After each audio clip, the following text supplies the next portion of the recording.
Olá pessoal, nesse vídeo aqui vamos gravar o item 17, o item 18, vídeo 17, sobre o que é o Espiritismo.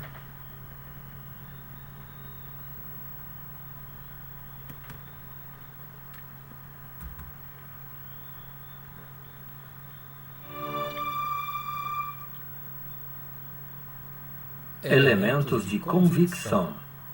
Visitante.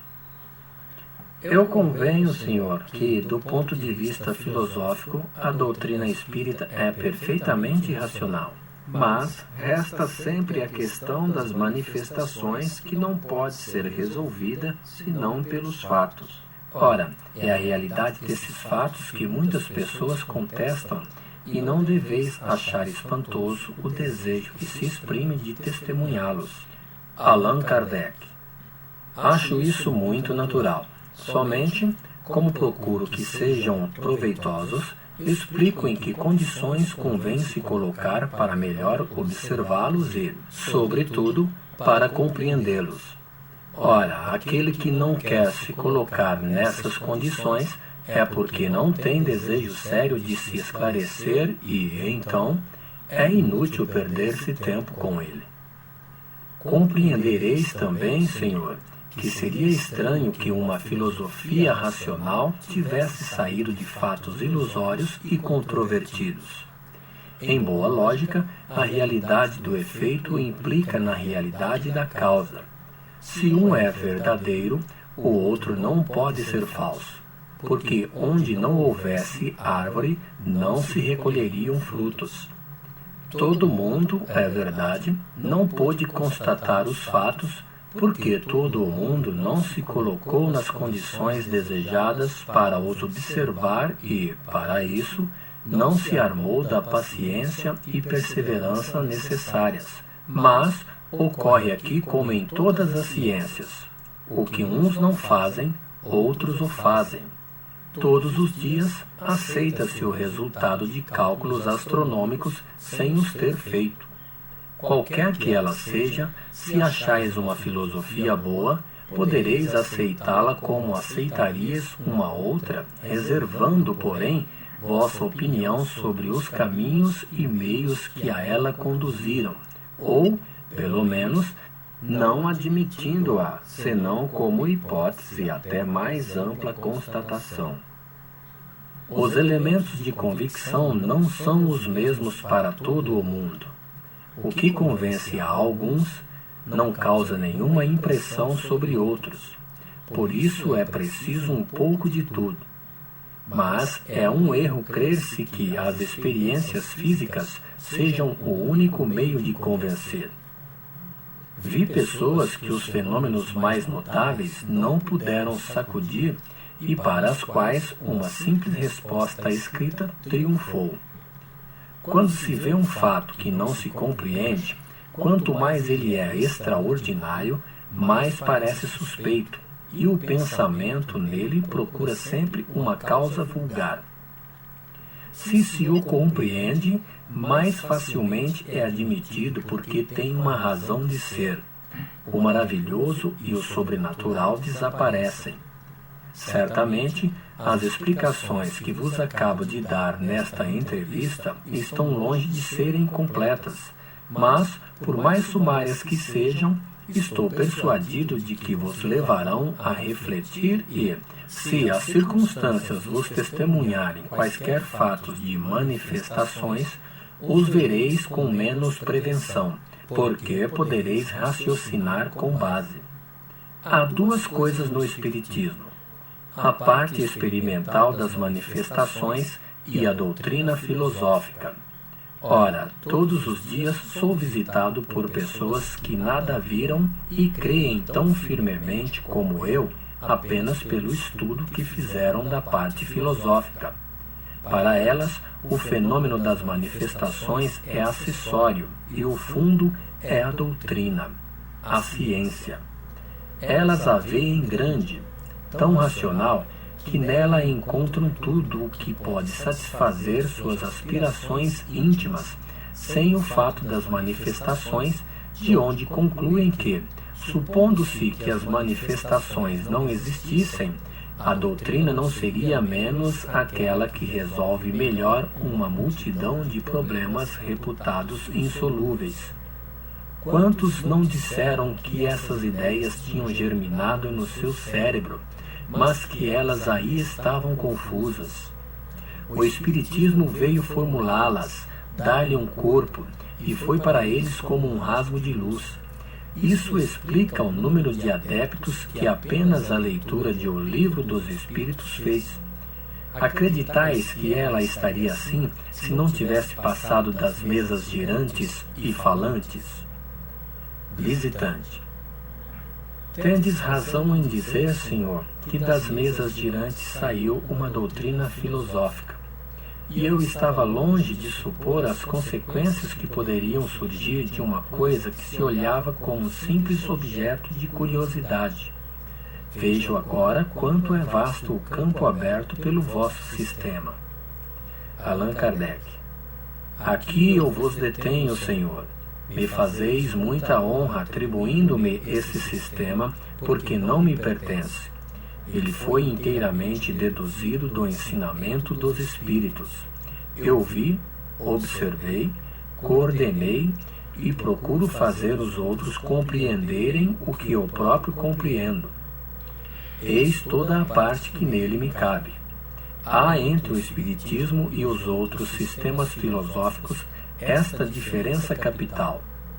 Os últimos são obra de homens mais ou menos esclarecidos, enquanto que naquele que vós me atribuís não tenho o mérito de invenção de um único princípio. Diz-se a filosofia de Platão, de Descartes, de Leibniz. Não se dirá a doutrina de Allan Kardec, e isso é bom, pois que importância teria um nome em uma tão grave questão? O Espiritismo tem auxiliares bem mais preponderantes, perto dos quais não somos senão átomos. Sociedade para a continuação das obras espíritas de Allan Kardec, Rua de Lille, 7. Visitante. Tendes uma sociedade que se ocupa desses estudos. Ser-me-ia possível fazer parte dela? Allan Kardec. Seguramente não, para o momento. Se para ser recebido não é necessário ser doutor em Espiritismo, é preciso, ao menos, ter sobre esse assunto ideias mais sólidas que as vossas.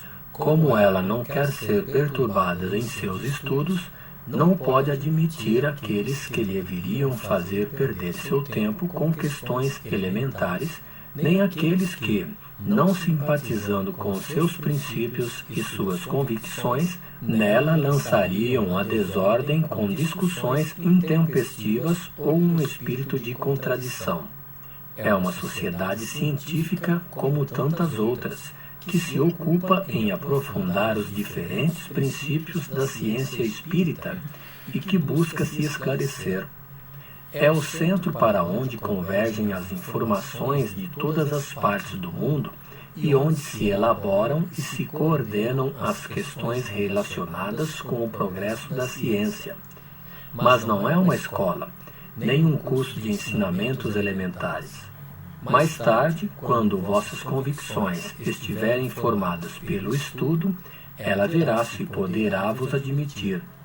Até lá, podereis assistir, quando muito, a uma ou duas sessões como ouvinte, com a condição de nela não fazer nenhuma reflexão de natureza a magoar ninguém, sem o que eu, que aí vos terei introduzido, me exporei à censura da parte dos meus colegas e a porta da sociedade lhe será fechada para sempre. Vereis aí uma reunião de homens graves e de boa companhia, cuja maioria se recomenda pela superioridade do seu saber e sua posição social, e que não permitiria que aqueles que ela quer admitir se afastem, no que quer que seja, das conveniências. porque não creiais que ela convida o público e que chama a qualquer um para as suas sessões. Como não faz demonstrações, tendo em vista satisfazer a curiosidade, ela afasta com cuidado os curiosos. Portanto, aqueles que creem aí encontrar uma distração e uma espécie de espetáculo ficariam desapontados e melhor fariam se a ela não se apresentassem. Eis porque ela recusa admitir, mesmo como simples ouvintes, aqueles que lhe são desconhecidos ou cujas disposições hostis são notórias. Interdição ao Espiritismo. Visitante. Eu vos peço uma última questão. O Espiritismo tem inimigos poderosos. Eles não poderiam interditar-lhe a atividade e as sociedades e por esse meio deter a sua propagação? Allan Kardec. Isso seria um meio de perder a disputa um pouco mais depressa, porque a violência é o argumento daqueles que nada de bom têm a dizer. Se o Espiritismo é uma quimera, ele cairá por si mesmo, sem que se dê a esse trabalho. Se o perseguem, é porque o temem, e não se temem senão aquilo que é sério. Se é uma realidade, ele está, como eu o disse, na natureza, e não se revoga uma lei da natureza com uma penada. Se as manifestações espíritas fossem o privilégio de um homem, ninguém duvida que, colocando esse homem de lado, põe-se fim às manifestações. Infelizmente, para os adversários, elas não são um mistério para ninguém. Nada há de secreto, nada de oculto, tudo se passa em pleno dia. Elas estão à disposição de todo o mundo e a usam desde o palácio à mansarda. Pode-se interditar-lhe o exercício público, mas sabe-se precisamente que não é em público que elas se produzem melhor, mas na intimidade. Ora, cada um podendo ser médium, quem pode impedir uma família em seu lar, um indivíduo no silêncio do gabinete, o prisioneiro sob os ferrolhos, de ter comunicações com os espíritos, com o desconhecimento e mesmo sob as barbas dos esbirros? Todavia, admitamos que um governante fosse bastante forte para impedi-los. Impediria seus vizinhos, o mundo inteiro, uma vez que não há um só país nos 2 continentes onde não haja médiuns? O Espiritismo, aliás, não tem sua origem entre os homens, pois é obra dos espíritos, aos quais não se os pode nem queimar, nem prender. Ele repousa na crença individual e não nas sociedades, que de nenhum modo são necessárias. Se viessem a destruir todos os livros espíritas, os espíritos os ditariam de novo. Em resumo, o Espiritismo é hoje um fato consumado. Ele conquistou seu lugar na opinião pública e entre as doutrinas filosóficas. É preciso, pois, que aqueles aos quais não convém disponham-se a vê-lo ao seu lado, ficando perfeitamente livres para não aceitá-lo. Bom, pessoal, esse foi o item 18, o vídeo 17, sobre o que é o Espiritismo. Até mais.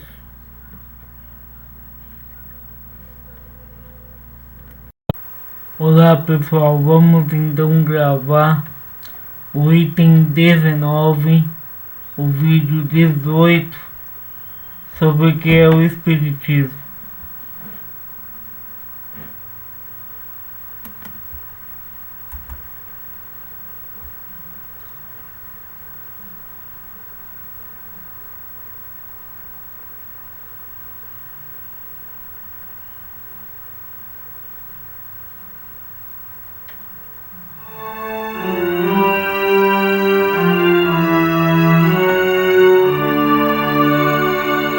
Terceiro diálogo, o padre.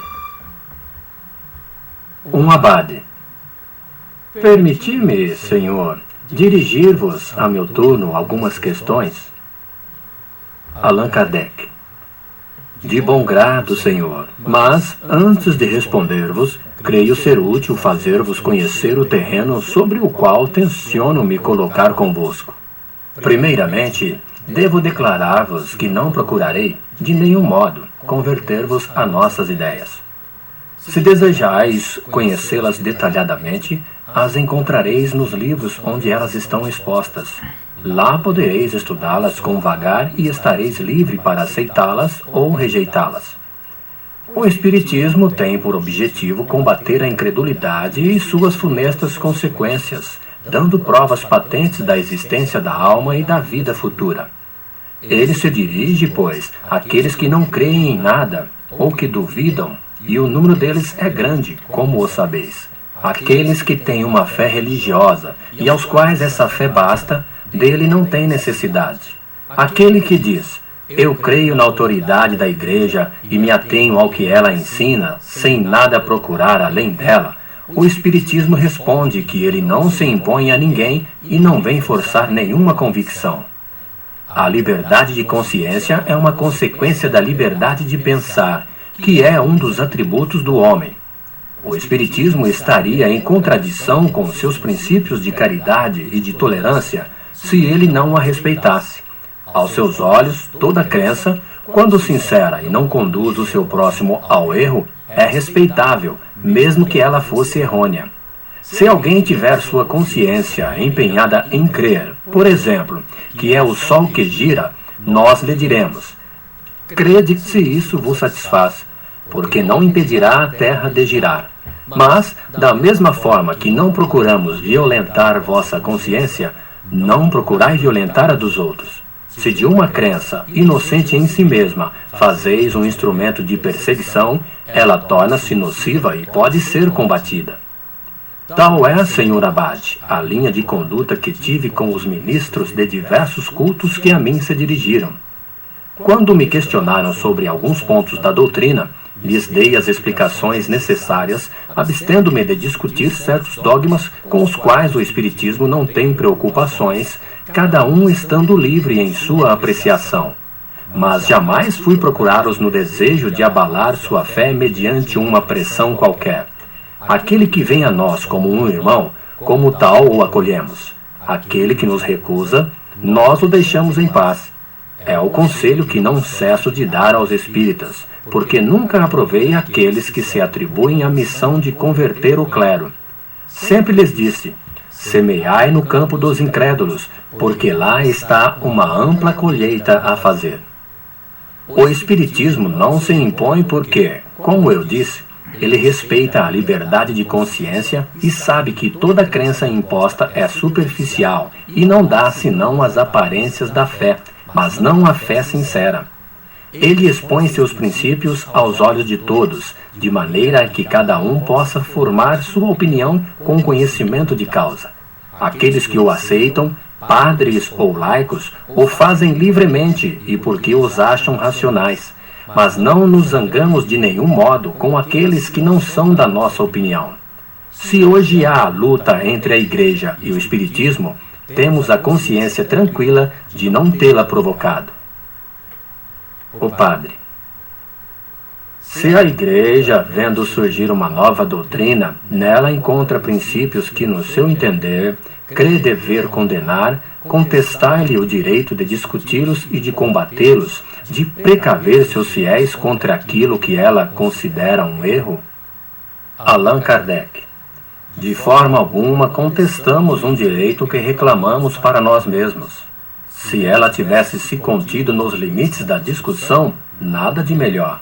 Mas, lede a maioria dos escritos emanados dos seus membros ou publicados em nome da religião, os sermões que pregaram, e aí vereis a injúria e a calúnia extravasar de todas as partes, e os princípios da doutrina sempre indigna e maldosamente deturpados. Não se tem ouvido, do alto do púlpito, seus partidários serem qualificados de inimigos da sociedade e da ordem pública.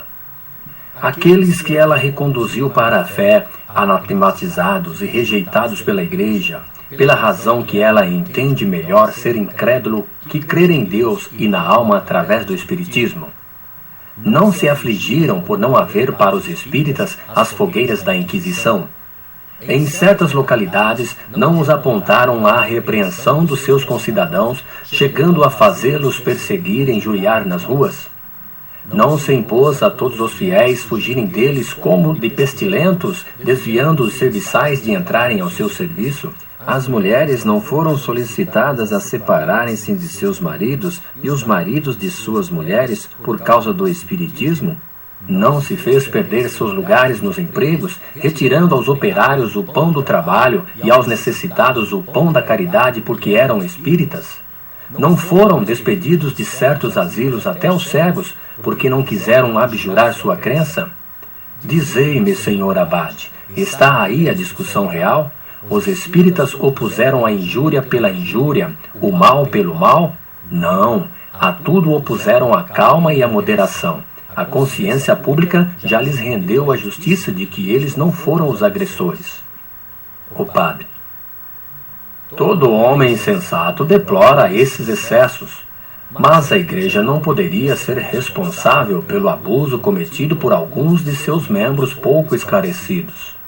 Allan Kardec: concordo com isso, mas esses membros pouco esclarecidos são os príncipes da Igreja? Vede a pastoral do bispo de Argel e de alguns outros. Não foi um bispo que ordenou o auto de fé de Barcelona? A superior autoridade eclesiástica não tem todo o poder sobre os seus subordinados? Se, pois, ela tolera sermões indignos no púlpito evangélico, se favorece a publicação de escritos injuriosos e difamatórios contra uma classe de cidadãos, se não se opõe às perseguições exercidas em nome da religião, é porque ela os aprova. Em resumo, a Igreja, repelindo sistematicamente os espíritas que voltavam para ela, forçou-os a retrocederem. Pela natureza e violência de seus ataques, ela alargou a discussão e a conduziu para um terreno novo. O Espiritismo não era senão uma simples doutrina filosófica, e foi ela mesma que o engrandeceu, apresentando-o como um inimigo terrível. Enfim, foi ela que o proclamou como uma nova religião. Foi uma imperícia, mas a paixão não raciocina. Um livre pensador: tendes proclamado a toda hora a liberdade de pensamento e de consciência e declarado que toda crença sincera é respeitável. O materialismo é uma crença como qualquer outra. Por que não gozaria ele da liberdade que concedeis a todas as outras? Allan Kardec: cada um é, seguramente, livre para crer no que lhe agrada, ou para não crer em nada, e não desculparíamos mais uma perseguição contra aquele que crê no nada depois da morte, que contra um cismático de uma religião qualquer. Combatendo o materialismo, nós atacamos não os indivíduos, mas uma doutrina que, se é inofensiva para a sociedade quando se encerra no foro íntimo da consciência de pessoas esclarecidas, é uma calamidade social se ela se generaliza. A crença de que tudo termina para o homem depois da morte, que toda solidariedade cessa com a vida, o conduz a considerar o sacrifício do bem-estar presente em proveito de outro como uma intrugice. Daí a máxima: cada um por si durante a vida, uma vez que nada há além dela. A caridade, a fraternidade, a moral, em uma palavra, não tem nenhuma base, nenhuma razão de ser. Por que se mortificar, se reprimir, se privar hoje, quando amanhã talvez não existiremos mais? A negação do futuro, as simples dúvidas sobre a vida futura, são os maiores estimulantes do egoísmo, fonte da maioria dos males da humanidade. É preciso uma virtude bem grande para se deter sobre a inclinação do vício e do crime, sem outro freio além da força da vontade. O respeito humano pode conter o homem do mundo, mas não aquele para o qual o temor da opinião pública é nulo. A crença na vida futura, mostrando a perpetuidade das relações entre os homens, estabelece entre eles uma solidariedade que não termina no túmulo. Ela muda, assim, o curso das ideias. Se essa crença fosse apenas um espantalho, seria temporária. Mas como sua realidade é um fato adquirido pela experiência, ela está no dever de a propagar e de combater a crença contrária, no interesse mesmo da ordem social. É isso o que faz o Espiritismo, e com sucesso, porque dá as provas e porque, em definitivo, o homem prefere ter a certeza de viver feliz em um mundo melhor, como compensação às misérias deste mundo, do que crer estar morto para sempre. O pensamento de se ver aniquilado para sempre, de crer os filhos e os seres que nos são caros, perdidos sem retorno, sorri a um bem pequeno número, crede-me. Por isso, os ataques dirigidos contra o Espiritismo em nome da incredulidade têm tão pouco sucesso e não o abalaram um instante. Bom, pessoal, esse foi o item 19, o vídeo 18, sobre o que é o Espiritismo. Até mais.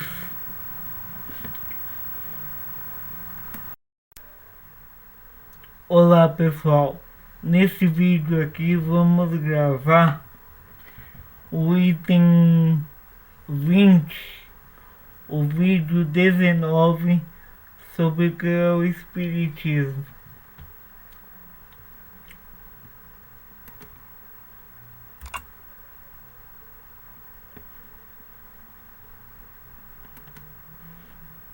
Vamos lá então.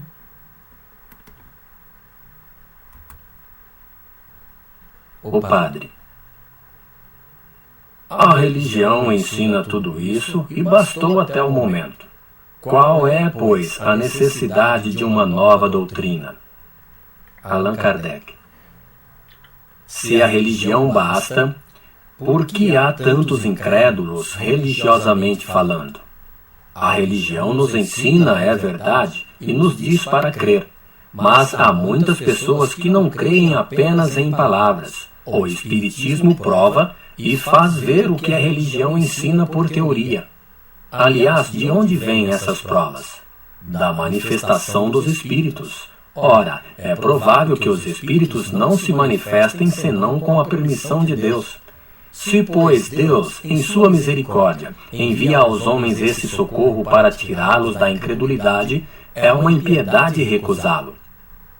O padre. Não discordais, entretanto, que o Espiritismo não está, sobre todos os pontos, de acordo com a religião. Allan Kardec. Meu Deus, senhor abade, todas as religiões dirão a mesma coisa. Os protestantes, os judeus, os muçulmanos, assim como os católicos. Se o Espiritismo negasse a existência de Deus, da alma, da sua individualidade e da imortalidade, das penas e das recompensas futuras, do livre-arbítrio do homem. Se ele ensinasse que cada um, neste mundo, não está senão para si e não deve pensar senão em si, ele seria não somente contrário à religião católica, mas a todas as religiões do mundo. Isso seria a negação de todas as leis morais, bases das sociedades humanas. Longe disso, os espíritos proclamam um Deus único, soberanamente justo e bom. Eles dizem que o homem é livre e responsável por seus atos, recompensado e punido segundo o bem ou o mal que fez. Eles colocam acima de todas as virtudes a caridade evangélica e esta regra sublime ensinada pelo Cristo. Agir para com os outros como gostaríamos que os outros agissem para conosco. Não estão aí os fundamentos da religião? Eles fazem mais. Nos iniciam nos mistérios da vida futura, que para nós não é mais uma abstração, mas uma realidade, porque são aqueles mesmos que conhecemos que vêm nos descrever suas situações, nos dizer como e por que eles sofrem ou são felizes. Que há nisso de antirreligioso? Essa certeza do futuro, de reencontro com aqueles que amamos, não é uma consolação? Essa grandiosidade da vida espiritual, que é a nossa essência, comparada às mesquinhas preocupações da vida terrestre, não é própria para elevar nossa alma e a nos encorajar ao bem? O padre. Eu concordo que para as questões gerais o Espiritismo está conforme as grandes verdades do cristianismo. Mas ocorre o mesmo do ponto de vista dos dogmas? Ele não contradiz certos princípios que a Igreja nos ensina? Allan Kardec. O Espiritismo é, antes de tudo, uma ciência e não se ocupa com questões dogmáticas. Essa ciência tem consequências morais como todas as ciências filosóficas. São essas consequências boas ou más? Pode-se julgá-las pelos princípios gerais que acabo de lembrar. Algumas pessoas estão equivocadas sobre o verdadeiro caráter do Espiritismo. A questão é bastante grave e merece algum desenvolvimento. Citemos primeiro uma comparação. A eletricidade, estando na natureza, existiu de todos os tempos e de todos os tempos também produziu os efeitos que nós conhecemos e muitos outros efeitos que não conhecemos ainda. Os homens, na ignorância da causa verdadeira, explicaram esses efeitos de uma maneira mais ou menos bizarra. A descoberta da eletricidade e das suas propriedades veio desmoronar uma multidão de teorias absurdas, lançando luz sobre mais de um mistério da natureza. O que a eletricidade e as ciências físicas em geral fizeram por certos fenômenos, o Espiritismo fez por fenômenos de uma outra ordem. O Espiritismo está fundado sobre a existência de um mundo invisível, formado de seres incorpóreos que povoam o espaço e que não são outros senão as almas daqueles que viveram sobre a Terra ou em outros globos, onde deixaram seu envoltório material. São a esses seres que damos o nome de espíritos. Eles nos rodeiam permanentemente, exercendo sobre os homens, com o seu desconhecimento, uma grande influência. Eles desempenham um papel muito ativo no mundo moral e, até um certo ponto, no mundo físico. O Espiritismo, pois, está na natureza e pode-se dizer que, em uma certa ordem de ideias, é uma potência, como a eletricidade ou é em outro ponto de vista, como a gravitação ou é em outro. Os fenômenos dos quais o mundo invisível é a fonte são efeitos produzidos em todos os tempos. Eis porque a história de todos os povos deles faz menção, somente que, em sua ignorância, como para a eletricidade, os homens atribuíram esses fenômenos a causas mais ou menos racionais e deram a esse respeito livre curso à imaginação. O Espiritismo, melhor observado depois que se vulgarizou, veio lançar luz sobre uma multidão de questões até aqui insolúveis ou mal compreendidas. Seu verdadeiro caráter, pois, é o de uma ciência e não de uma religião. E a prova disso é que conta entre seus adeptos homens de todas as crenças, que não renunciaram por isso às suas convicções.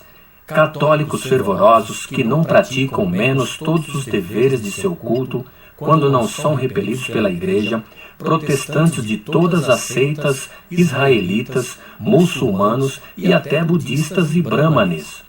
Ele repousa, pois, sobre princípios independentes de toda questão dogmática. Suas consequências morais estão no sentido do cristianismo, porque o cristianismo é, de todas as doutrinas, a mais esclarecida e a mais pura, e é por essa razão que, de todas as seitas religiosas do mundo, os cristãos estão mais aptos a compreendê-lo em sua verdadeira essência. Pode-se, por isso, fazer-lhe uma censura? Cada um, sem dúvida, pode fazer uma religião de suas opiniões, interpretar à vontade as religiões conhecidas, mas daí a constituição de uma nova igreja, à distância. O Padre. Não fazeis, entretanto, as evocações depois de uma fórmula religiosa? Allan Kardec. Seguramente colocamos um sentimento de religiosidade nas evocações e nas nossas reuniões, mas não há fórmula sacramental. Para os espíritos, o pensamento é tudo e a forma nada. Nós os chamamos em nome de Deus porque cremos em Deus e sabemos que nada se faz neste mundo sem sua permissão, e que se Deus não lhes permitir vir, eles não virão. Procedemos em nossos trabalhos com calma e recolhimento, porque é uma condição necessária para as observações e, em segundo lugar, porque conhecemos o respeito que se deve àqueles que não vivem mais sobre a terra, qualquer que seja sua condição, feliz ou infeliz no mundo dos espíritos. Fazemos um apelo aos bons espíritos porque, sabendo que há bons e maus, resulta que estes últimos não veem se misturar fraudulentamente nas comunicações que recebemos. O que tudo isso prova? Que nós não somos ateus, mas isso não implica de nenhum modo que sejamos religiosos. O Padre: pois bem, que dizem os espíritos superiores com respeito à religião? Os bons devem nos aconselhar, nos guiar. Suponho que eu não tenha nenhuma religião e queira uma. Se eu lhes perguntar, me aconselhais que me torne católico, protestante, anglicano, quaker, judeu, maometano ou mormon, que responderão eles? Allan Kardec: há 2 pontos a considerar nas religiões: os princípios gerais, comuns a todos, e os princípios particulares a cada uma. Os primeiros são aqueles de que falamos a toda hora e que todos os espíritos proclamam qualquer que seja sua posição.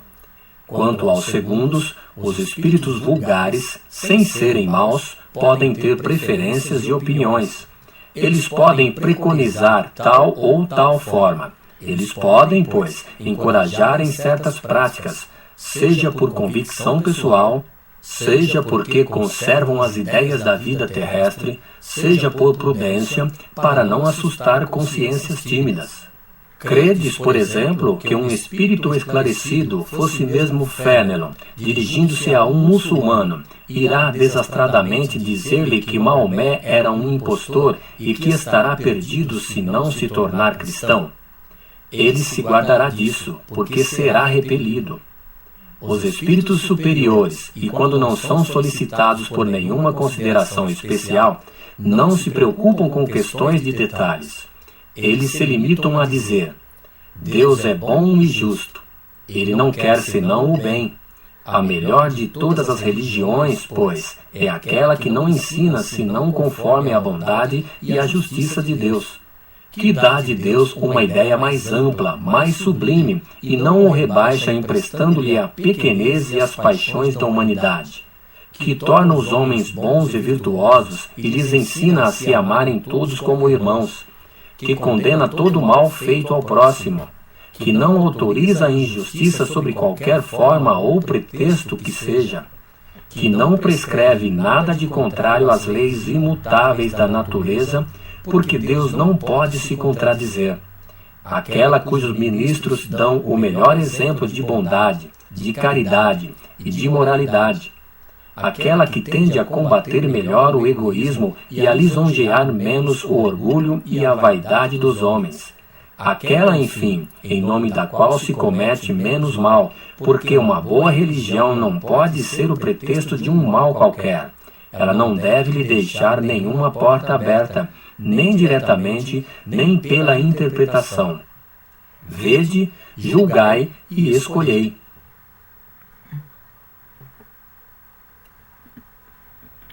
Ok, pessoal, esse foi o item 20,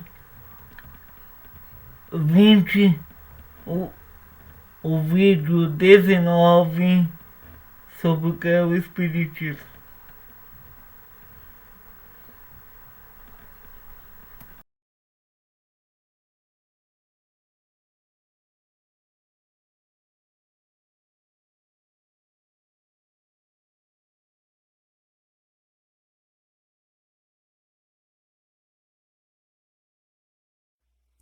O Padre: suponho que certos pontos da doutrina católica sejam contestados pelos espíritos que considerais como superiores. Suponho mesmo que esses pontos sejam errados. Aquele para quem eles são artigos de fé, errados ou certos, que os pratica em consequência, pode essa crença, segundo esses mesmos espíritos, ser prejudicial à sua salvação? Allan Kardec: Seguramente não. Se essa crença não o afasta da prática do bem, se, ao contrário, ela o incita a isso, enquanto que a crença mais bem fundada o prejudicará, evidentemente, se ela lhe é ocasião para a prática do mal, de falta de caridade para com seu próximo, se o torna duro e egoísta, porque, então, ele não age conforme a lei de Deus, e Deus considera o pensamento antes dos atos. Quem ousaria sustentar o contrário? Pensais, por exemplo, que um homem que cresce perfeitamente em Deus e que, em nome de Deus, cometesse atos desumanos ou contrários à caridade, sua fé lhe seja muito proveitosa? Não é tanto mais culpado quanto maiores os meios de esclarecimentos? O padre. Assim, o católico fervoroso que cumpre escrupulosamente os deveres do seu culto não é censurado pelos espíritos? Allan Kardec. Não, se é para ele uma questão de consciência, se o faz com sinceridade. Sim, 1000 vezes sim, se é por hipocrisia e se não há nele senão uma piedade aparente. Os espíritos superiores, aqueles que têm por missão o progresso da humanidade, se erguem contra todos os abusos que podem retardar esse progresso, qualquer que seja a sua natureza, e quaisquer que sejam os indivíduos ou as classes sociais que deles se aproveitam.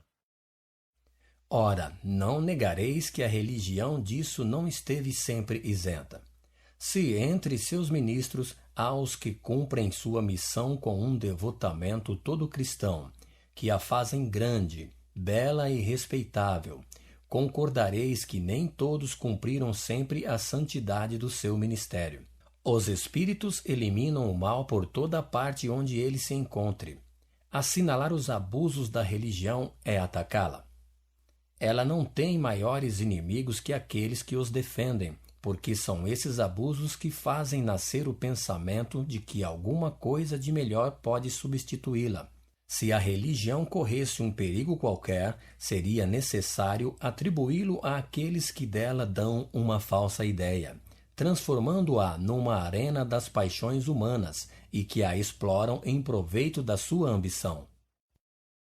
O padre. Dizeis que o Espiritismo não discute os dogmas e, todavia, admite certos pontos combatidos pela Igreja, tais como, por exemplo, a reencarnação, a presença do homem sobre a terra antes de Adão. Ele nega a eternidade das penas, a existência dos demônios, o purgatório, o fogo do inferno. Allan Kardec. Esses pontos foram discutidos durante muito tempo, e não foi o Espiritismo que os questionou. São opiniões das quais algumas mesmo são contestadas pela teologia e que o futuro julgará.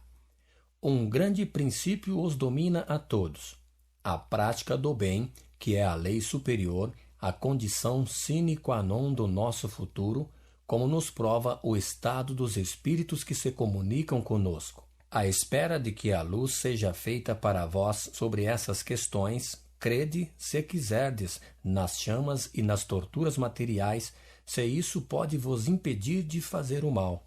Isso não as tornará mais reais se não existem. Acreditai que temos uma só existência corporal, se vos agrada. Isso não impedirá de renascer aqui ou alhures, se assim deve ser, malgrado vós. Acreditai que o mundo foi criado em todas as suas partes, em 6 vezes 24 horas, se é essa vossa opinião.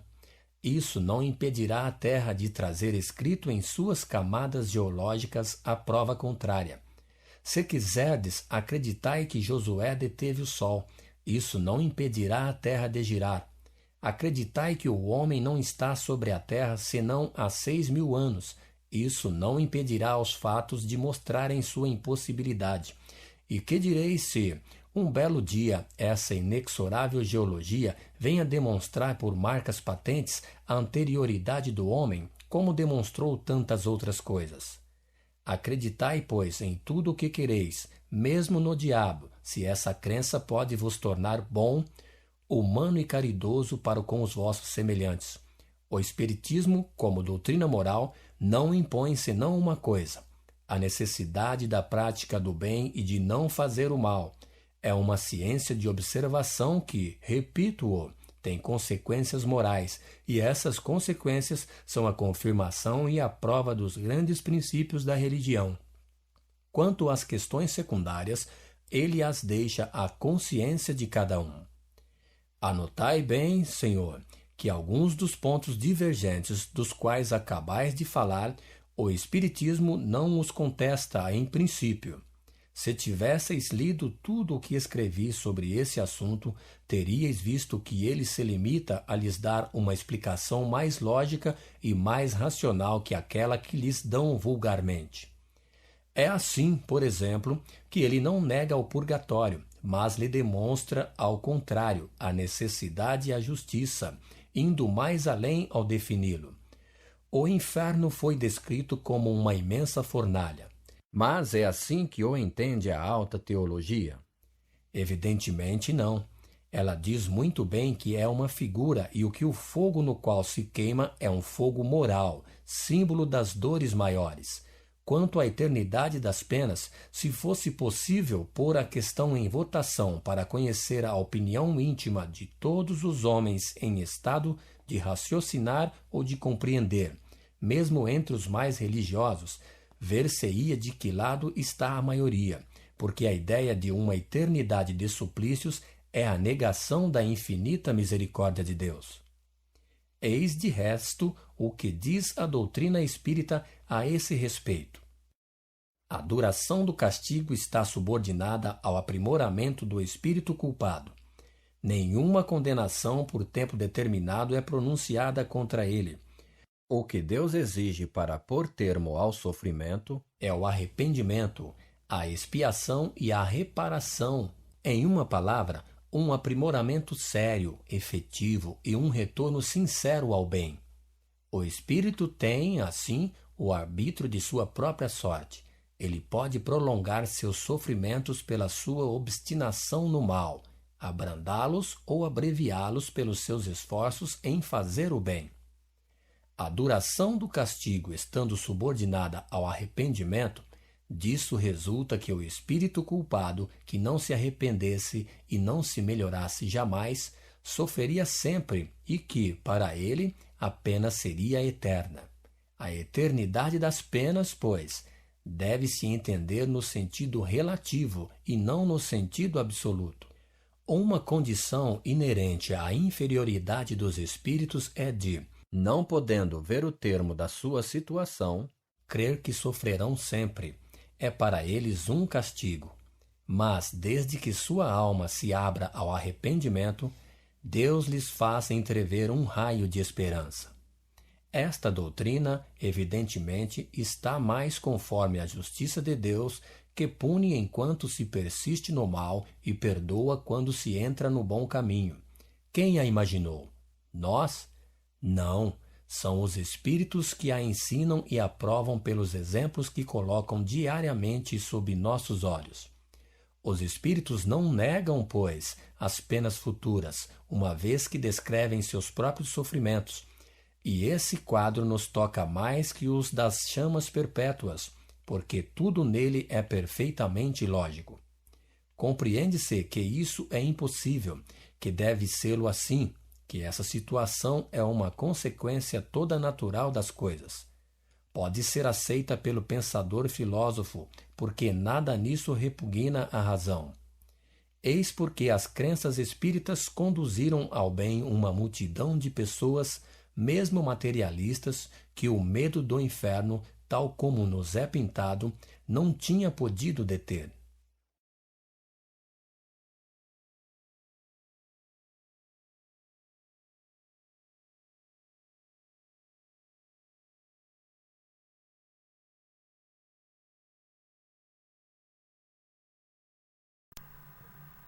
Olá pessoal, nesse vídeo aqui vamos gravar o item 22, o vídeo 21, sobre o que é o Espiritismo.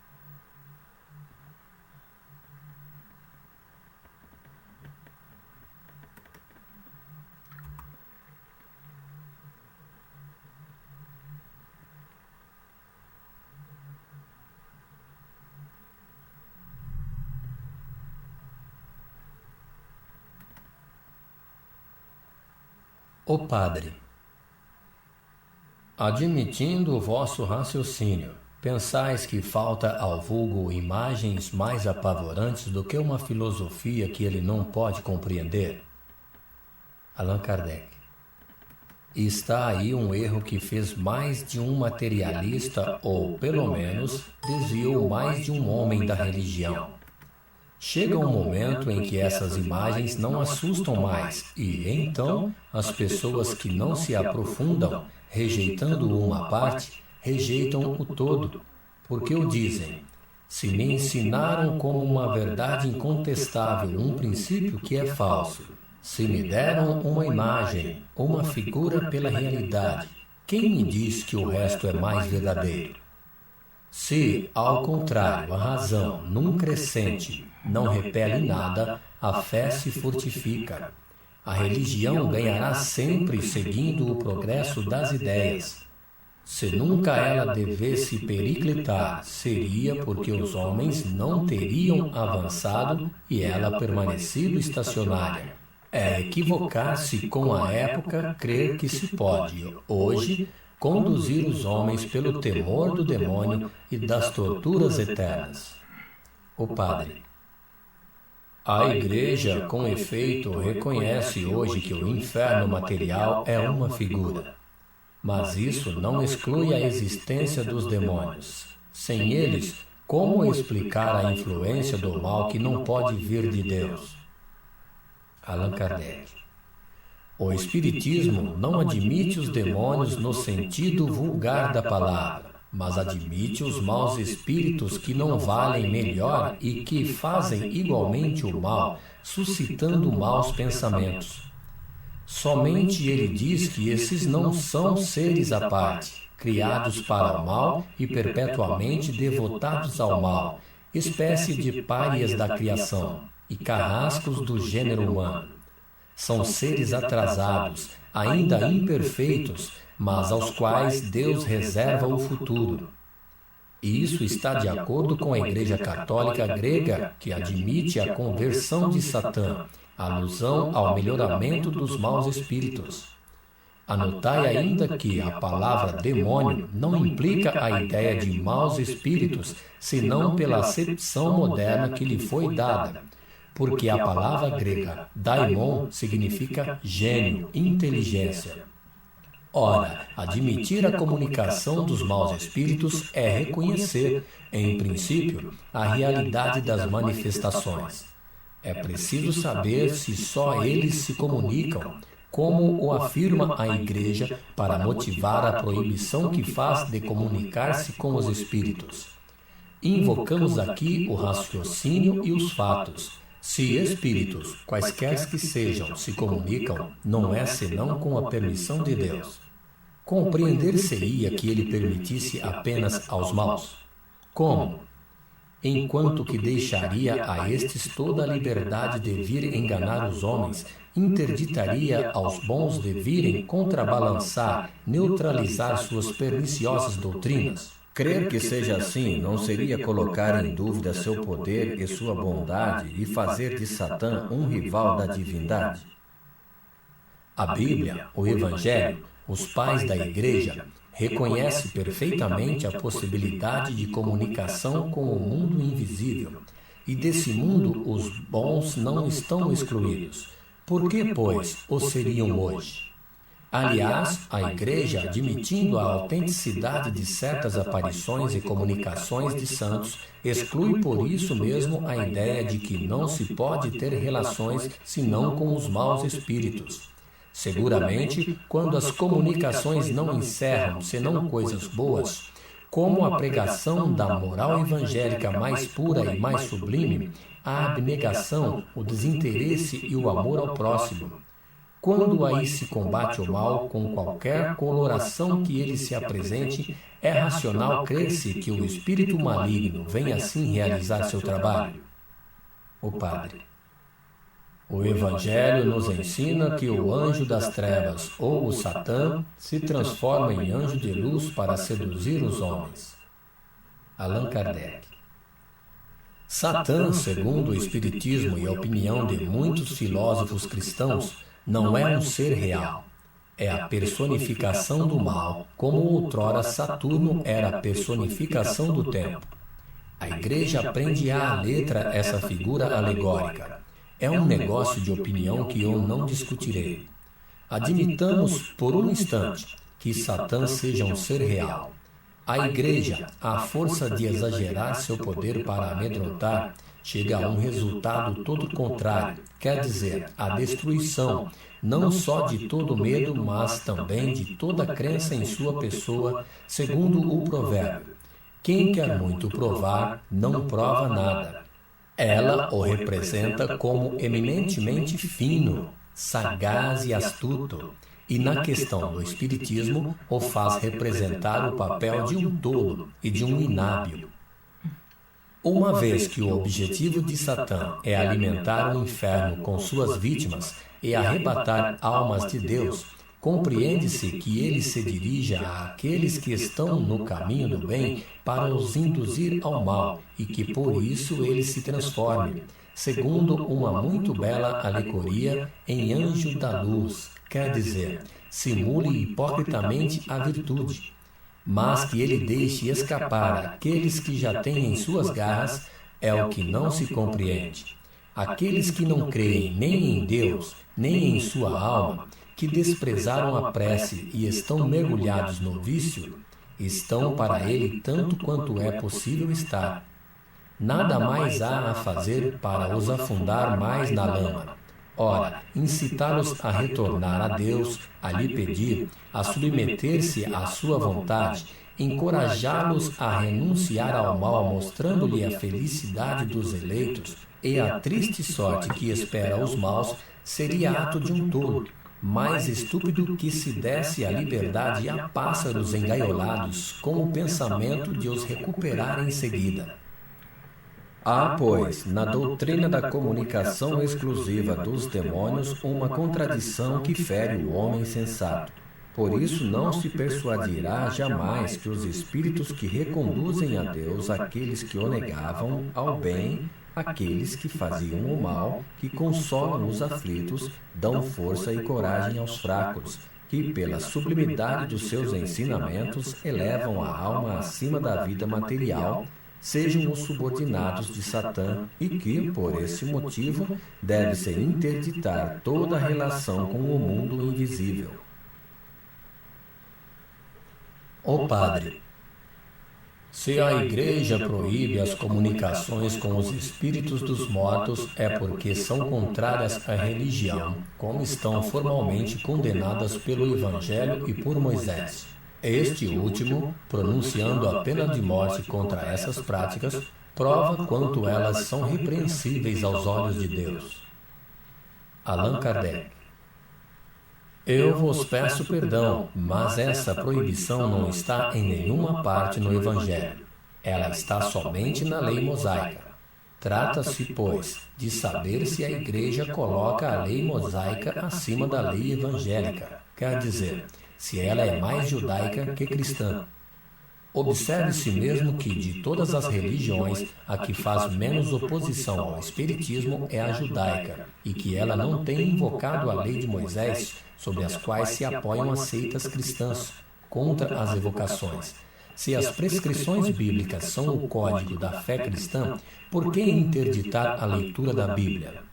Que se diria se proibisse a um cidadão estudar o código das leis de seu país? A proibição feita por Moisés tinha então sua razão de ser, porque o legislador hebreu queria que seu povo rompesse com todos os costumes adquiridos entre os egípcios, e que este, do qual se trata aqui, era um motivo de abusos. Não se evocavam os mortos por respeito e afeição por eles, nem com um sentimento de piedade. Era um meio de adivinhação, objeto de um tráfico vergonhoso explorado pelo charlatanismo e a superstição. Portanto, Moisés teve razão em proibi-la. Se ele pronunciou contra esse abuso uma penalidade severa, é que precisava de meios rigorosos para governar seu povo indisciplinado. Também a pena de morte está prodigalizada na sua legislação. apoia-se erradamente sobre a severidade do castigo para provar o grau de culpabilidade da evocação dos mortos. Se a proibição de evocar os mortos veio do próprio Deus, como pretende a Igreja, deve ter sido Deus quem editou a pena de morte contra os infratores. A pena tem, pois, uma origem tão sacra quanto a proibição. Por que não a conservaram? Moisés promulgou todas as suas leis em nome de Deus e por sua ordem. Se crê que Deus seja seu autor, por que não são elas mais observadas? Se a lei de Moisés é para a Igreja um artigo de fé sobre algum ponto, por que não é sobre todos? Por que a ela recorrer naquilo que tem necessidade e repeli-la no que não convém? Por que não segui-la em todas as suas prescrições, a circuncisão, entre outras, que Jesus suportou e não aboliu? Havia na lei mosaica duas partes. Primeiro, a lei de Deus, resumida nas tábuas do Sinai, e que permaneceu porque era divina, e o Cristo não fez senão desenvolvê-la. Segundo, a lei civil ou disciplinar, apropriada aos costumes da época e que o Cristo aboliu. Hoje, as circunstâncias não são as mesmas, e a proibição de Moisés não tem mais cabimento. Aliás, se a Igreja proíbe evocar os mortos, pode ela impedir que eles venham sem que sejam chamados? Não se vê todos os dias pessoas que jamais se ocuparam com o Espiritismo, como se via antes que ele fosse discutido, ter manifestações de todos os gêneros. Outra contradição. Se Moisés proibiu a evocação dos espíritos dos mortos, é porque esses espíritos poderiam vir. De outro modo, a proibição teria sido inútil. Se eles podiam vir naquele tempo, podem ainda hoje. Se eles são os espíritos dos mortos, não são, pois, exclusivamente demônios. É preciso ser lógico antes de tudo. Bom, pessoal, esse foi o item 22. O vídeo 21 sobre o que é o Espiritismo. Até mais.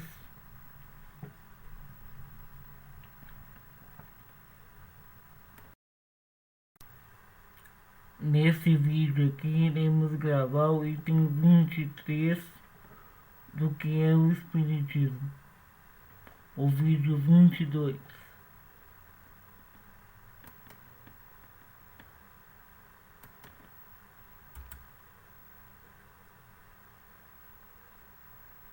O Padre.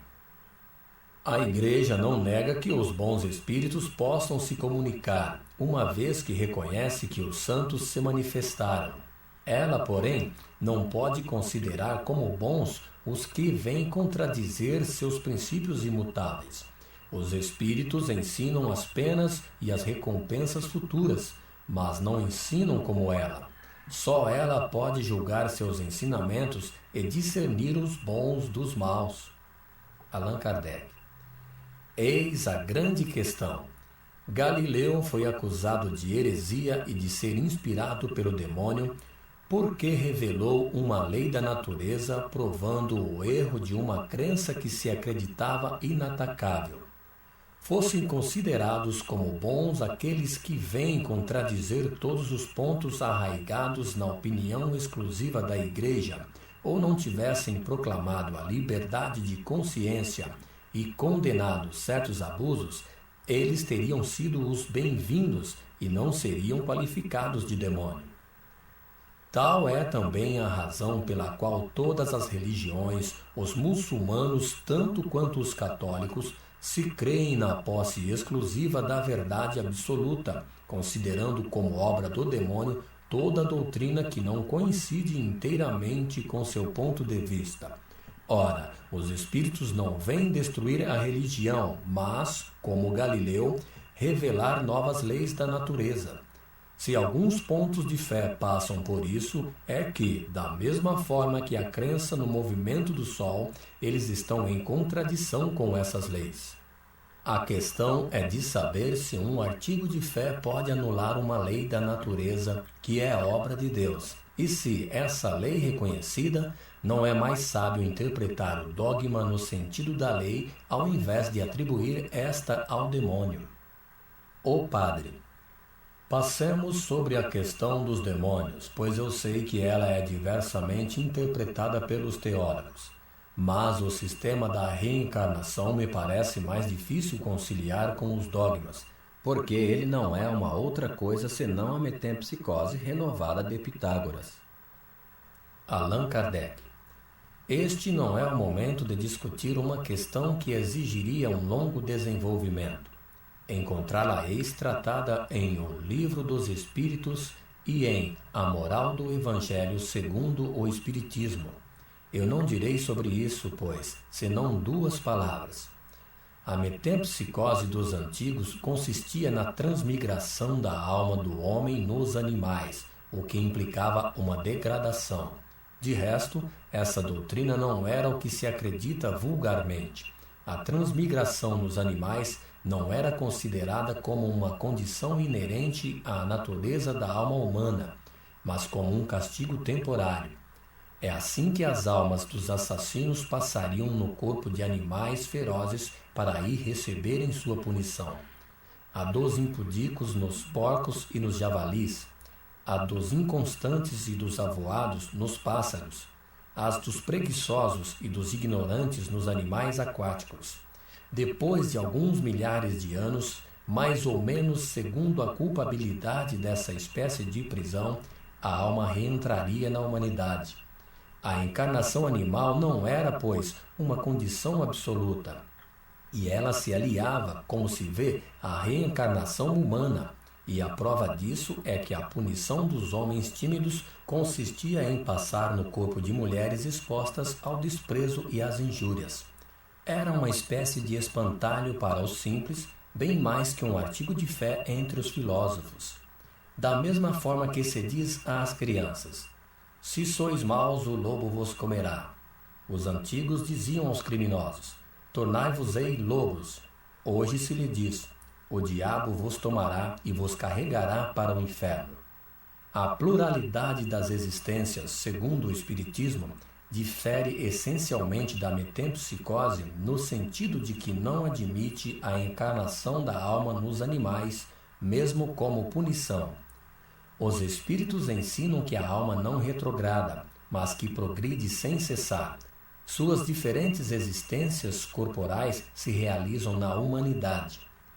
Cada existência é para ela um passo adiante na senda do progresso intelectual e moral, o que é bem diferente.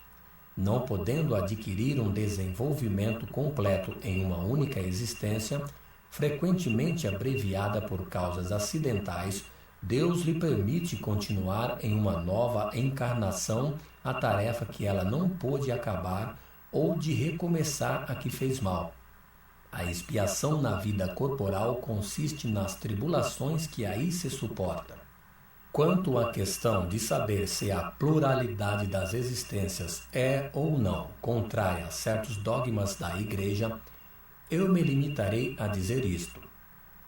De duas coisas, uma: ou a reencarnação existe ou não existe. Se ela existe, é porque está nas leis da natureza. Para provar que ela não existe, seria preciso provar que ela é contrária, não aos dogmas, mas a essas leis, e que se pode encontrar uma outra que explique mais claramente e mais logicamente as questões que só ela pode resolver. De resto, é fácil demonstrar que certos dogmas aí encontram uma sanção racional que os faz aceitos por aqueles que os repeliam por não compreendê-los. Não se trata, pois, de destruir, mas de interpretar o que acontecerá mais tarde pela força das coisas. Aqueles que não quiserem aceitar a interpretação estarão perfeitamente livres, como estão hoje, de crer que é o Sol que gira ao redor da Terra.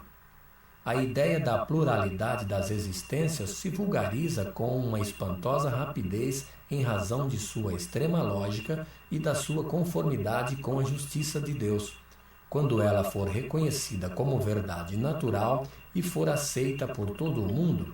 O que fará a Igreja? Em resumo, a reencarnação não é um sistema imaginado pelas necessidades de uma causa, nem uma opinião pessoal. É ou não é um fato. Se está demonstrado que certas coisas que existem são materialmente impossíveis sem a reencarnação, é preciso admitir que elas são o fato da reencarnação, pois se ela está na natureza, não poderia ser anulada por uma opinião contrária. O Padre: aqueles que não creem nos espíritos e em suas manifestações são, no dizer dos espíritos, menos dotados na vida futura? Allan Kardec: se essa crença fosse indispensável à salvação dos homens, em que se tornariam aqueles que, desde que o mundo existe, não a puderam ter, e aqueles que, por muito tempo ainda, morrerão sem a ter? Deus pode lhes fechar a porta do futuro? Não, os espíritos que nos instruem são mais lógicos que isso e nos dizem: Deus é soberanamente justo e bom, e não faz depender a sorte futura do homem de condições independentes da sua vontade. Eles não dizem: fora do espiritismo não há salvação, mas como o Cristo: fora da caridade não há salvação. Bom, pessoal, esse foi o vídeo 22, o item 23 sobre o que é o Espiritismo. Até mais.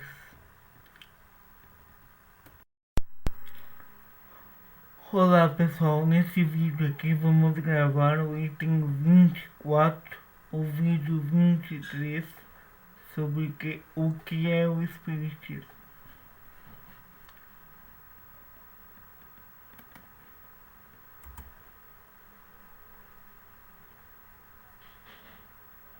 O Padre: então, permite-me dizer-vos que, desde o momento em que os espíritos não ensinam senão os princípios da moral que encontramos no Evangelho, eu não vejo que utilidade pode ter o espiritismo, uma vez que podíamos nos salvar antes e que ainda podemos fazê-lo sem ele. Não seria o mesmo se os espíritos viessem ensinar algumas grandes verdades novas, alguns princípios que mudassem a face do mundo, como fez o Cristo. Pelo menos era só o Cristo, sua doutrina era única, enquanto que os espíritos são milhares que se contradizem. Uns dizem branco, outros preto, de onde seguiu-se que, desde o princípio, seus partidários formam já várias seitas.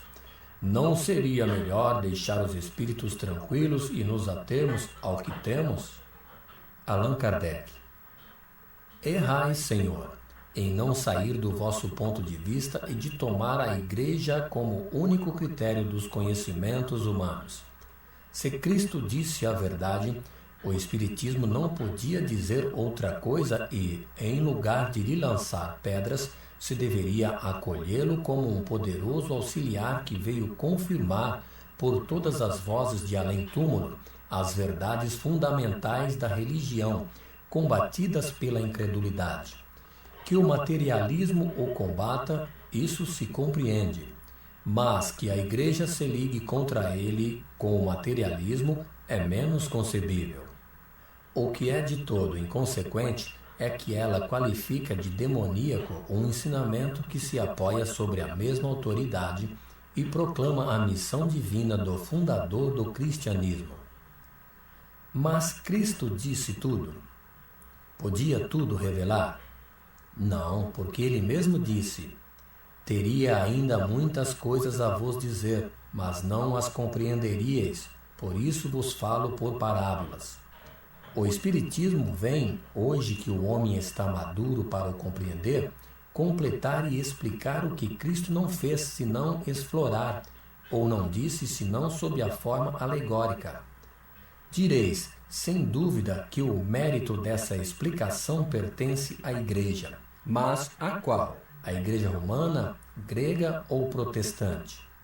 Uma vez que elas não estão de acordo, cada uma explicou no seu sentido e reivindicou esse privilégio.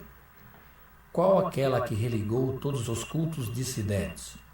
Deus, que é sábio, prevendo que os homens aí misturariam suas paixões e seus preconceitos, não quis lhes confiar os cuidados dessa nova revelação.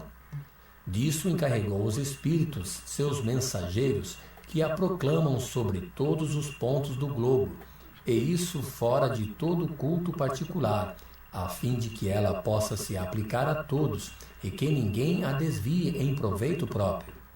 Por outro lado, os diversos cultos cristãos não estão em nada afastados do caminho traçado pelo Cristo. Seus preceitos de moral são escrupulosamente observados. Não se tem desvirtuado suas palavras para fazê-las um apoio da ambição e das paixões humanas que são por elas condenadas. Ora, o Espiritismo, pela voz dos Espíritos enviados de Deus, vem chamar à estrita observação de seus preceitos aqueles que deles se afastam. Não seria esse último motivo que o faz qualificar de obra satânica? Erradamente, dais o nome de seitas a algumas divergências de opiniões relacionadas com os fenômenos espíritas. Não é de espantar que, no início de uma ciência, quando para muitos as observações eram ainda incompletas, tenham surgido teorias contraditórias, mas essas teorias repousam sobre detalhes e não sobre o princípio fundamental. Elas podem constituir escolas que explicam certos fatos à sua maneira, mas não têm mais de seitas que os diferentes sistemas que dividem os nossos sábios sobre as ciências exatas, em medicina, física, etc. Suprimir, pois, a palavra seita, que é de todo imprópria no caso presente. Aliás, desde sua origem, o próprio cristianismo não deu nascimento a uma multidão de seitas. Por que a palavra de Cristo não foi bastante poderosa para impor silêncio a todas as controvérsias? Porque ela é suscetível de interpretações que dividem, ainda hoje, os cristãos em diferentes igrejas, que pretendem ser as únicas detentoras da verdade necessária à salvação, se detestam cordialmente e se anatematizam em nome do seu divino Mestre, que não pregou senão o amor e a caridade. A fraqueza dos homens, direis? Seja, porque quereis que o Espiritismo triunfe subitamente dessa fraqueza e transforme a humanidade como por encantamento? Eu me encaminho para a questão de utilidade.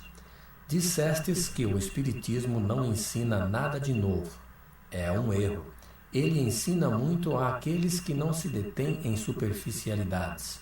Tivesse apenas substituído a máxima: fora da caridade não há salvação, em lugar de fora da igreja não há salvação, que os divide, e já teria marcado uma nova era da humanidade. Dissestes que se poderia passar sem ele. De acordo, como se poderia passar sem uma multidão de descobertas científicas. Os homens também se comportavam bem antes da descoberta de todos os novos planetas, antes que se tivessem calculado os eclipses, antes que se conhecesse o mundo microscópico e sem outras coisas. O camponês, para viver e produzir seu trigo, não tem necessidade de saber o que é um cometa. Todavia, ninguém nega que todas essas coisas alargam o círculo de ideias e nos fazem penetrar mais além nas leis da natureza. Ora, o mundo dos espíritos é uma dessas leis, que o Espiritismo nos faz conhecer, ensinando-nos a influência que exerce sobre o mundo corporal. Supondo-se que a isso se limite sua utilidade, já não seria bastante a revelação de semelhante força? Vejamos agora a sua influência moral. Admitamos que ele não ensine absolutamente nada de novo a esse respeito. Qual é o maior inimigo da religião? O materialismo, porque o materialismo não crê em nada. Ora, o Espiritismo é a negação do materialismo, que não tem mais razão de ser. Não é mais pelo raciocínio, pela fé cega, que se diz ao materialista que tudo não termina com seu corpo, mas pelos fatos que lhe mostra, permite-lhe tocar com os dedos e com o olhar. Não está aí um pequeno serviço que ele presta à humanidade, à religião? Mas não é tudo. a certeza da vida futura, o quadro vivo daqueles que nela nos antecederam, mostram a necessidade do bem e as consequências inevitáveis do mal. Eis porque, sem ser em si mesmo uma religião, ele leva essencialmente às ideias religiosas, as desenvolve naqueles que não as têm e as fortifica naqueles em que elas são hesitantes. A religião, pois, encontra nele um apoio, não para essas pessoas de vista estreita que a veem inteiramente na doutrina do fogo eterno, na letra mais que no espírito, mas para aqueles que a veem segundo a grandeza e a majestade de Deus. Em uma palavra, o Espiritismo engrandece e eleva as ideias.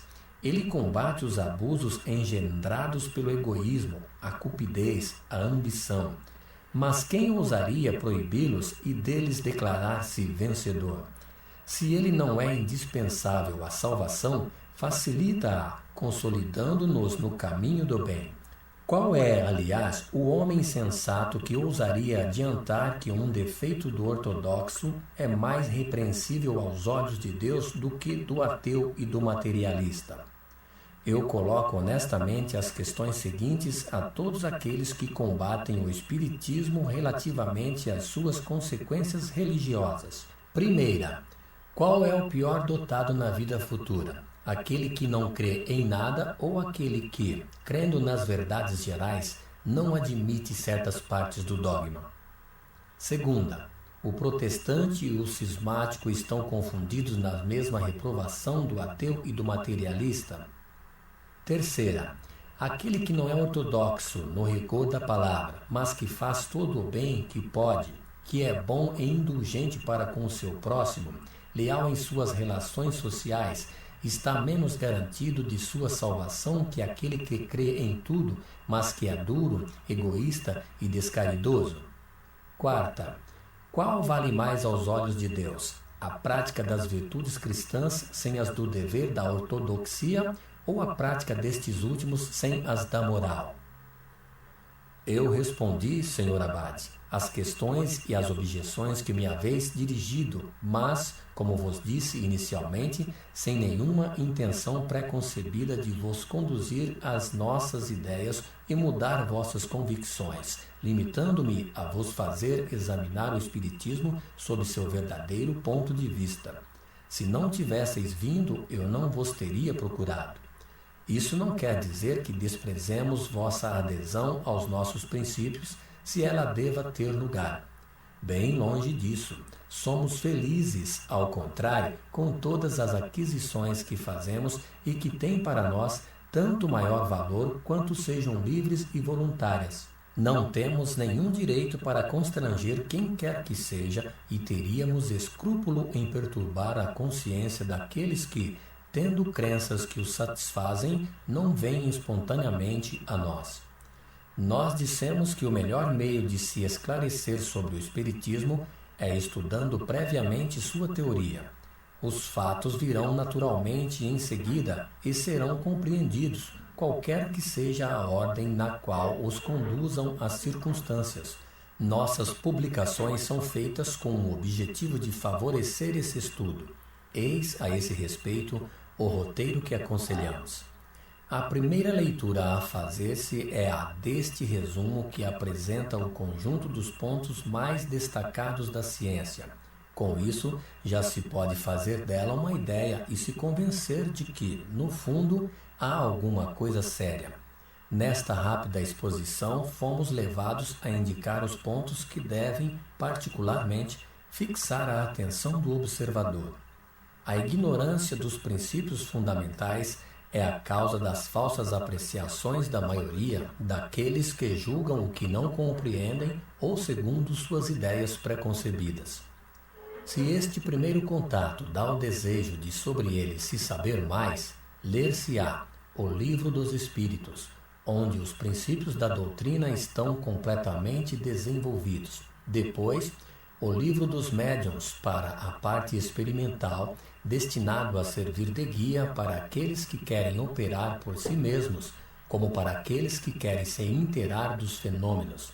Vêm em seguida as diversas obras onde estão desenvolvidas as aplicações e as consequências da doutrina, tais como a moral do Evangelho segundo o Espiritismo, o céu e o inferno segundo o Espiritismo, etc. A Revista Espírita é, de alguma sorte, um curso de aplicação pelos numerosos exemplos e os desenvolvimentos que ela encerra sobre a parte teórica e sobre a parte experimental. Às pessoas sérias que tenham feito um estudo prévio, teremos prazer em dar, verbalmente, as explicações necessárias sobre os pontos que não tenham compreendido inteiramente. Bom, pessoal, esse foi o item 24, o vídeo 23, sobre o que é o Espiritismo. Até mais.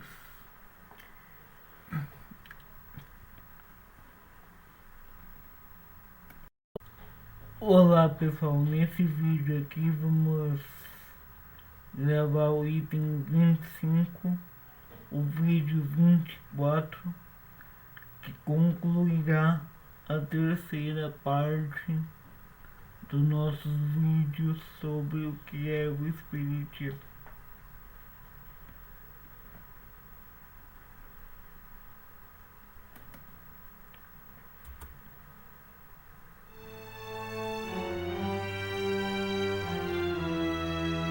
Capítulo 2. Noções elementares de Espiritismo. Observações preliminares. 1.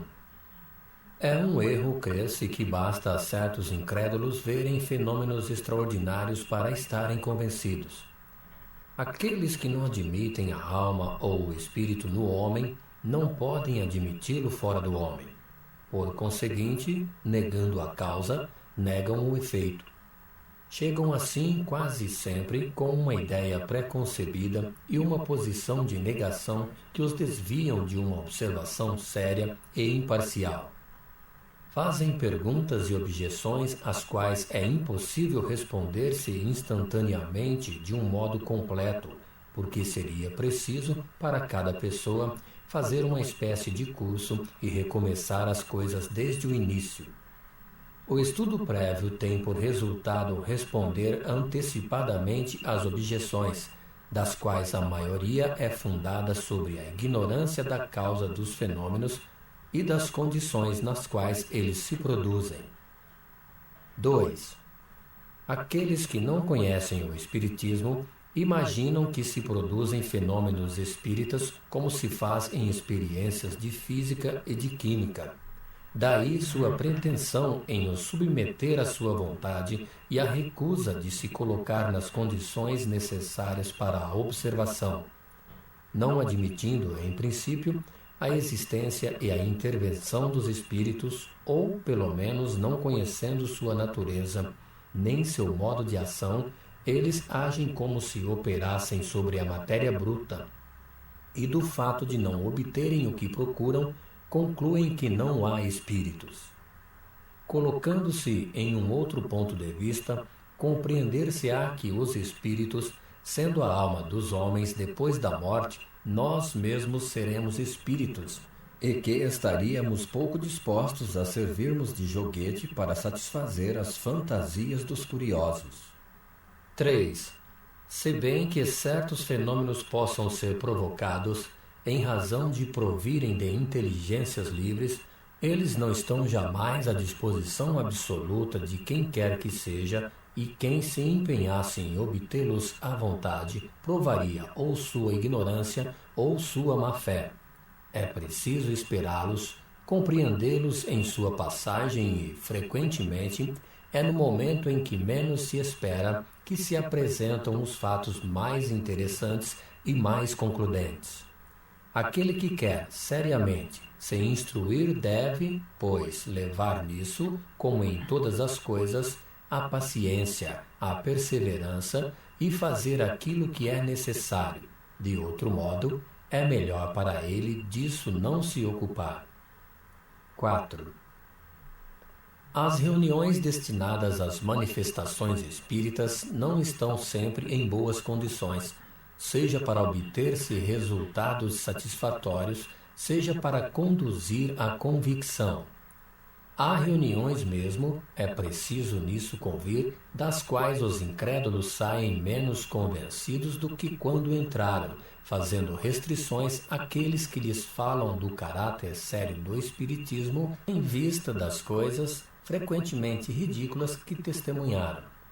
Eles não são mais lógicos que aquele que julgasse uma arte pelos esboços de um estudante, de uma pessoa pela sua caricatura, ou de uma tragédia pela sua paródia. O Espiritismo tem também seus estudantes e aquele que quer se esclarecer não aure seus ensinamentos em uma só fonte. Não é senão pelo exame e pela comparação que ele pode assentar seu julgamento. 5. As reuniões frívolas têm um grave inconveniente para os iniciantes que as assistem, quando lhes dão uma ideia falsa do caráter do Espiritismo.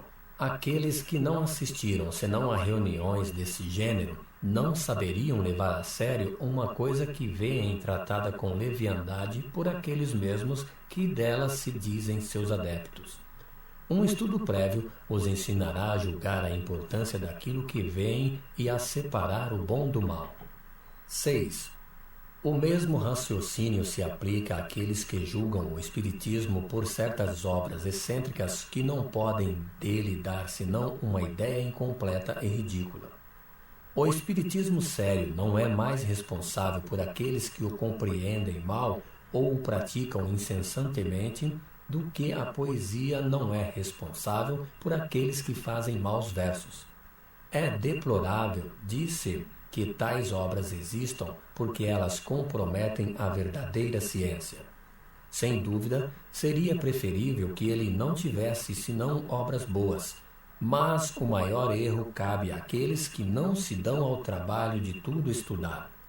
Todas as artes, todas as ciências, aliás, estão no mesmo caso. Não há sobre as coisas mais sérias tratados absurdos e cheios de erros. Por que o Espiritismo seria privilegiado a esse respeito, sobretudo em seu início? Se aqueles que o criticam não o julgassem pelas aparências, saberiam o que ele admite e o que ele rejeita, e não o acusariam daquilo que ele repudia em nome da razão e da experiência. Dos Espíritos. 7. Os espíritos não são, como frequentemente se imagina, seres à parte na criação. São as almas daqueles que viveram sobre a terra ou em outros mundos, despojados de seu envoltório corporal. Quem admitir a existência da alma sobrevivendo ao corpo, admite por isso mesmo a existência dos espíritos. Negar os espíritos seria negar a alma. 8. Geralmente, faz-se uma ideia muito falsa do estado dos espíritos. Eles não são, como alguns o creem, seres vagos e indefinidos, nem chamas como os fogos fátuos, nem fantasmas como nos contos de almas do outro mundo. São seres semelhantes a nós, tendo um corpo como o nosso, mas fluídico e invisível em seu estado normal. 9. Quando a alma está unida ao corpo durante a vida, ela tem um duplo envoltório. Um pesado, grosseiro e destrutível, que é o corpo, outro fluídico, leve e indestrutível, chamado perispírito. 10. Há, pois, no homem 3 coisas essenciais. Primeiro, a alma ou espírito, princípio inteligente que abriga o pensamento, a vontade e o senso moral. Segundo, o corpo, envoltório material que coloca o espírito em relação com o mundo exterior. Terceiro, o perispírito, envoltório fluídico, leve, imponderável, servindo de liame e de intermediário entre o espírito e o corpo. 11. Quando o envoltório exterior está gasto e não pode mais funcionar, ele sucumbe e o espírito dele se despoja, como o fruto se despoja de sua casca, a árvore de sua casca, a serpente de sua pele, em uma palavra, como se tira uma veste velha e imprestável. É o que se chama de morte. 12. A morte não é senão a destruição do envoltório material. A alma abandona esse envoltório como a borboleta deixa sua crisálida. Contudo, ela conserva seu corpo fluídico ou perispírito. 13. A morte do corpo livra o espírito do envoltório que o amarrava à terra e o fazia sofrer. Uma vez liberto desse fardo, ele não tem mais que seu corpo etéreo, que lhe permite percorrer o espaço e transpor as distâncias com a rapidez do pensamento. 14. A união da alma, do perispírito e do corpo material constitui o homem. A alma e o perispírito separados do corpo constituem o ser chamado espírito. Nota: a alma é, assim, um ser simples, o espírito um ser duplo e o homem um ser triplo. Seria, pois, mais exato reservar a palavra alma para designar o princípio inteligente, e a palavra espírito para o ser semimaterial formado desse princípio e do corpo fluídico. Mas como não se pode conceber o princípio inteligente isolado de toda a matéria, nem o perispírito sem estar animado pelo princípio inteligente, as palavras alma e espírito são, usualmente, empregadas indiferentemente uma pela outra. É a aparência que consiste em tomar a parte pelo todo, da mesma forma que se diz de uma vila que ela é povoada por tantas almas, um povoado de tantas casas, mas filosoficamente é essencial diferenciá-las. 15. Os espíritos revestidos de corpos materiais constituem a humanidade, ou mundo corporal visível. Despojados desses corpos, eles constituem o mundo espiritual ou mundo invisível, que povoam o espaço no meio do qual vivemos, sem disso suspeitar como vivemos no meio do mundo dos infinitamente pequenos que não supunhamos antes da invenção do microscópio. 16. Os espíritos não são, pois, seres abstratos, vagos e indefinidos, mas seres concretos e circunscritos, aos quais não falta senão serem visíveis para assemelharem-se aos humanos, de onde se segue que, se em dado momento o véu que os oculta pudesse ser levantado, eles formariam para nós toda uma população circundante. 17. Os espíritos têm todas as percepções que tinham sobre a terra, mas em um mais alto grau, porque suas faculdades não estão mais amortecidas pela matéria. Eles têm sensações que nos são desconhecidas, veem e ouvem coisas que nossos sentidos limitados não nos permitem nem ver nem ouvir. Para eles não há obscuridade, salvo para aqueles cuja punição é de estarem temporariamente nas trevas. Todos os nossos pensamentos repercutem neles, que os leem como em um livro aberto. De sorte que aquilo que podemos ocultar a qualquer outra pessoa, não o podemos mais desde que ela é espírito. O Livro dos Espíritos, número 237. 18. Os espíritos estão por toda parte, entre nós, ao nosso lado, nos acotovelando e nos observando incessantemente. Pela sua presença permanente em nosso meio, os espíritos são os agentes de diversos fenômenos, desempenhando um papel importante no mundo moral e, até um certo ponto, no mundo físico, constituindo, assim, uma das forças da natureza. 19. Desde que se admita a sobrevivência da alma ou do espírito, é racional admitir-se a sobrevivência das afeições. Sem isso, as almas de nossos parentes e de nossos amigos estariam perdidas para sempre para nós. Uma vez que os espíritos podem ir por toda a parte, é igualmente racional admitir-se que aqueles que nos amaram durante sua vida terrestre nos amem ainda depois da morte, venham para perto de nós, desejem se comunicar conosco, servindo-se para isso dos meios que estão à sua disposição. Isso é o que a experiência confirma. A experiência prova, com efeito, que os espíritos conservam as afeições sérias que tinham sobre a terra e se alegram em vir até aqueles que amaram, sobretudo quando são atraídos pelo pensamento e sentimentos afetuosos que se lhes dirige, enquanto que são indiferentes para aqueles que não lhes têm senão indiferença. 20. O Espiritismo tem por objetivo a constatação e o estudo da manifestação dos espíritos, de suas faculdades, de sua situação feliz ou infeliz e do seu futuro. Em uma palavra, o conhecimento do mundo espiritual. Essas manifestações, sendo confirmadas, têm por resultado a prova irrecusável da existência da alma, de sua sobrevivência ao corpo, de sua individualidade depois da morte, quer dizer, da vida futura. Por isso mesmo é a negação das doutrinas materialistas, não mais pelo raciocínio, mas pelos fatos. 21. Uma ideia mais ou menos geral entre as pessoas que não conhecem o Espiritismo é de crer que os espíritos, só porque estão livres da matéria, devem saber tudo e possuir a soberana sabedoria. Há aí um erro grave. Os espíritos, não sendo senão as almas dos homens, estes não adquiriram a perfeição, deixando seu envoltório terrestre. O progresso do espírito não se realiza senão com o tempo, e não é senão sucessivamente que ele se despoja de suas imperfeições e adquire os conhecimentos que lhe faltam. Seria também ilógico admitir-se que o espírito de um selvagem ou de um criminoso torne-se de repente sábio e virtuoso, como seria contrário à justiça de Deus pensar que ele ficaria perpetuamente em sua inferioridade.